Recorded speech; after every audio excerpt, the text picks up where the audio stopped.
Greqia u paralizua sot nga një greve përgjithshme mbar kombëtare 24 orëshe thirrur nga Konfederata e Përgjithshme e Sektorit Privat dhe ajo e Administratës Shtetërore.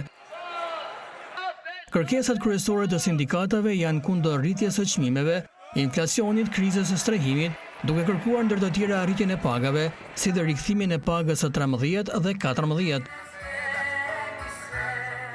Ndërkohë në Athinë, Selanik dhe qytetet e mëdha të Greqisë u zhvilluan mitingjet e marshimet e protestave.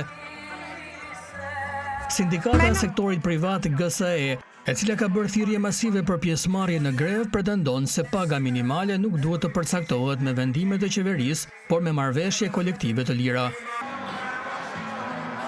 Gjithashtu kërkohet marrëveshja kolektive e punës dhe politika energjetike për të luftuar shtrejtësinë dhe krizën e strehimit.